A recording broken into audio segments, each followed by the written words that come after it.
advocates, instead of focusing on the legislators that are from their district or are just on the committee of the issue that they particularly care about, that they should really try to connect with legislators throughout the legislature, both House members and Senate members, because ideally the issues would go beyond the committee, beyond the district, and would be considered by the entire body. And without the entire body of the legislature really understanding what was at the core of those issues, they wouldn't be in an educated position when they were actually voting on whether or not to pass that legislation. So I think that that is a really important piece, is not just advocating to those, A, who you already know support you, and B, who are, in a narrow group.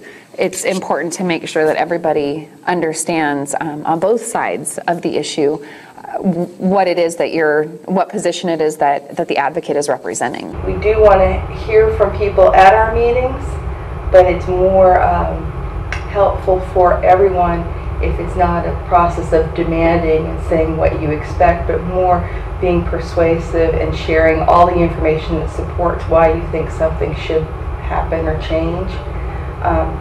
It's really hard to sit there and listen to a demand and get really motivated to get behind it when there's this kind of an entitlement feeling behind it, that we're entitled to this change and you should make it happen, and it's more important than anything and anyone and then everything else that's going on in the whole district. So it's kind of much more tactful and effective to present it more in that this is something that needs to happen, this is why it needs to happen, these are all the people that feel the same way that I do. I think I would like to hear more about the solutions. I think it's easier sometimes for citizens, and myself included, to point out what's wrong, rather than to come with the creative ideas of how to do it differently.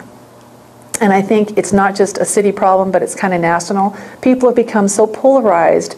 We're just really vested in pointing out how a certain party or a certain type of person or a labeled person, a liberal or a Democrat or a conservative or whatever, we're starting to point out where people are just doing it wrong, as opposed to talking about what is it going to take to get it done right.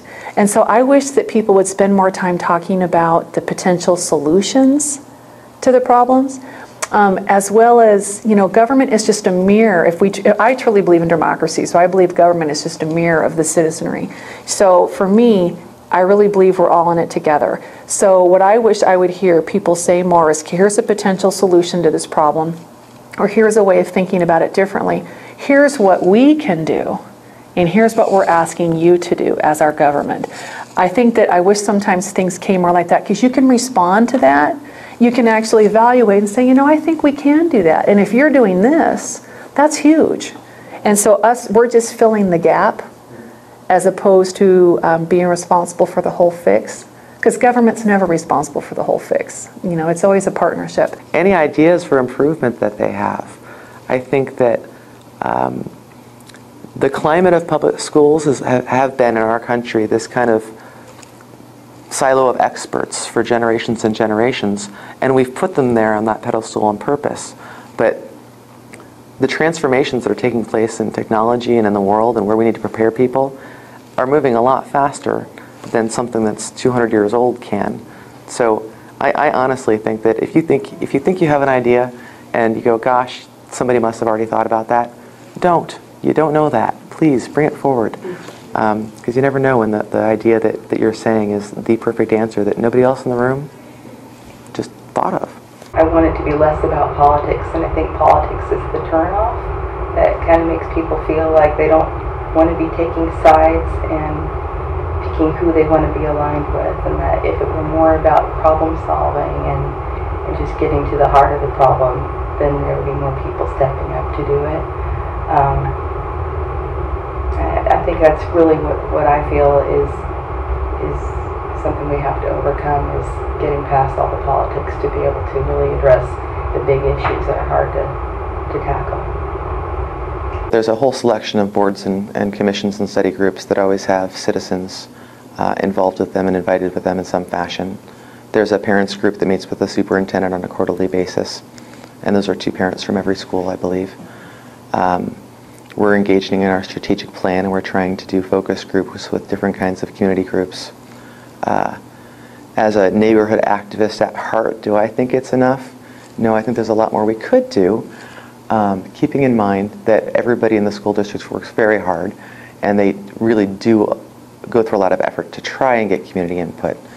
And I think any municipal agency that you talk to will tell you that if you hang out a sign and ask for community input, 7 people will show up.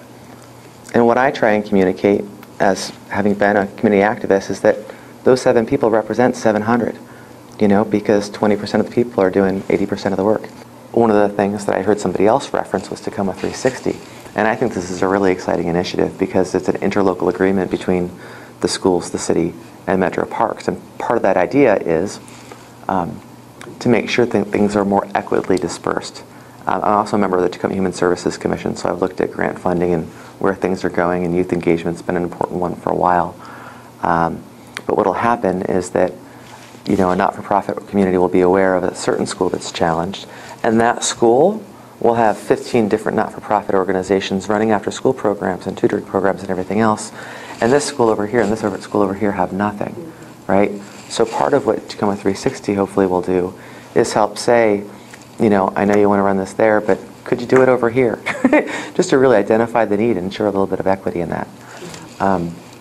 All of those things take community participation. Depending on your timeline, are you advocating for a long-term change? Then yes, that's your elected official.